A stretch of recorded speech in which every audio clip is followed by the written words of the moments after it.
All right, you gotta hear this. The investment firm ARK Invest just dropped their Big Ideas report. And wow, there's a forecast in there that's so huge, it honestly sounds like something out of a sci-fi movie. We're gonna break down what they're saying about the future of humanoid robots, and it all kicks off with this just mind-blowing number. Yeah, $26 trillion. No, that's not a typo. I had to check it twice. That's ARK's actual revenue forecast for the humanoid robot market. It's one of those numbers that's so big your brain just kind of wants to shut down, right? But you got to stick with me here because how they actually get to that number, well, it's fascinating. So that's the big question, right? How on earth is a number that massive even possible?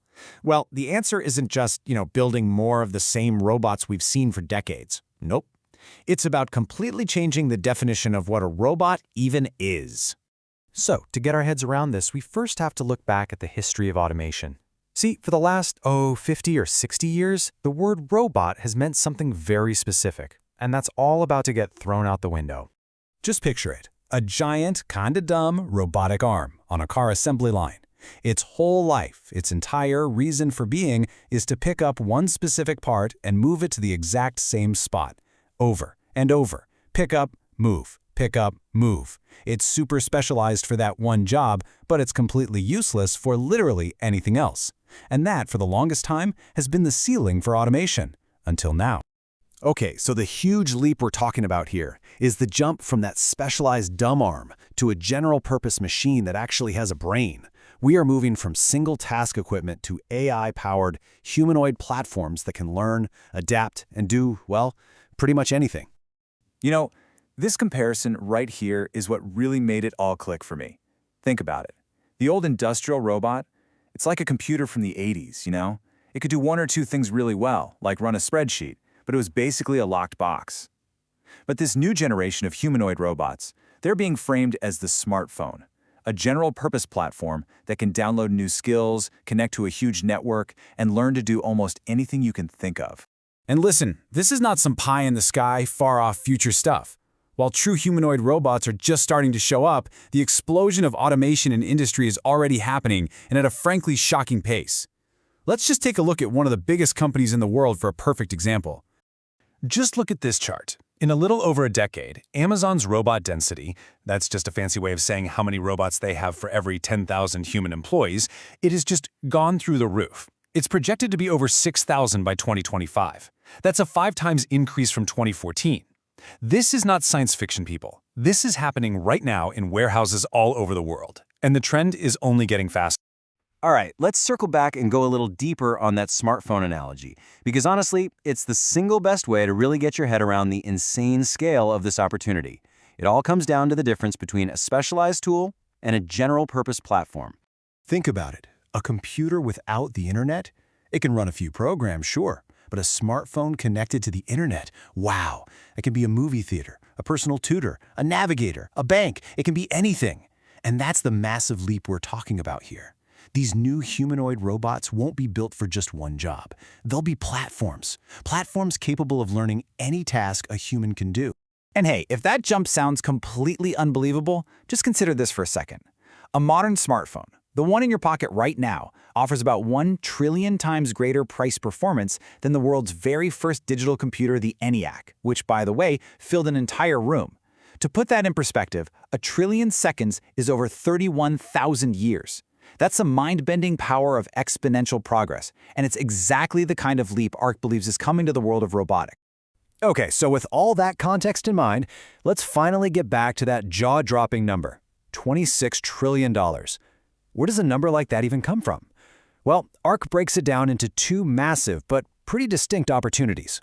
So here it is, the breakdown of that $26 trillion. And you know what? It's surprisingly simple. ARK's whole forecast is basically built on 2 equal pillars. Half of the value, that's $13 trillion, comes from totally revolutionizing manufacturing. And the other $13 trillion? Well, that comes from creating a brand new market from scratch, robots in our homes. Okay, let's start with manufacturing. The core idea here is that these robots are going to make our factories twice as productive. I mean, for every one thing a human worker can make, a robot-assisted factory line could make 2. So ARK's model predicts that of all that new value being created, the companies that are actually making the robots will capture about 1/3 of it. You run those numbers on a global scale, and boom, you get to $13 trillion. Now, the household side, this is where things get even crazier. This is all about putting an actual economic value on all the unpaid work we do every single day. Cooking, cleaning, all the chores. So ARC did the math. The average worker spends about 2.3 hours a day on this stuff. So what if a robot could do all that work for you, freeing up your time? Well, they value that freed up time at an average of about $12 an hour. Multiply that across the entire global workforce, and you've just unlocked another $13 trillion opportunity. It's wild. And get this, they think this is all coming really, really soon. Based on how fast AI and hardware are improving, ARC is projecting that a robot like Tesla's Optimus could reach human-level performance by around 2028. Now look, whether it's 2028 or 2030, the big point here is that we are talking about the next few years, not decades from now. And this isn't just a bunch of theory and financial models on a spreadsheet. No way. There are dozens of companies in a flat-out race to build these machines right now, moving them from the lab into the real world. Let's take a quick look at some of the key players. So here you've got some of the big pioneers. You've got Tesla's super sleek Optimus, the incredibly athletic, almost scary athletic Atlas from Boston Dynamics, and then you've got newcomers like Figure. They're all taking a slightly different approach, but they're all chasing the same ultimate prize, a general-purpose thinking AI in a physical body. But then there's the one at the bottom. Yeah, that's a direct quote from the source material. Because when people first saw the robot from Xpeng, well, it raised some interesting questions about its unique design choices. It's just a funny little reminder that even as we're building this incredibly advanced future, some design decisions can still be, let's just say, a little bit baffling. But bizarre designs aside, the really crucial takeaway here is that this technology is very, very real. These are not just cool concepts on a computer screen. Companies are building, testing, and refining these machines as we speak. That huge leap from a dumb factory arm to a general-purpose platform is happening right now. So let's end on this thought. If ARC is even close to being right, and a robot that can do pretty much any human task is available in just a few years, what's the very first thing you'd have it do? Seriously, folding laundry? Cooking dinner? Mowing the lawn? When you start to really think about it on a personal level like that, suddenly a $26 trillion market starts to make a whole lot more sense, doesn't it?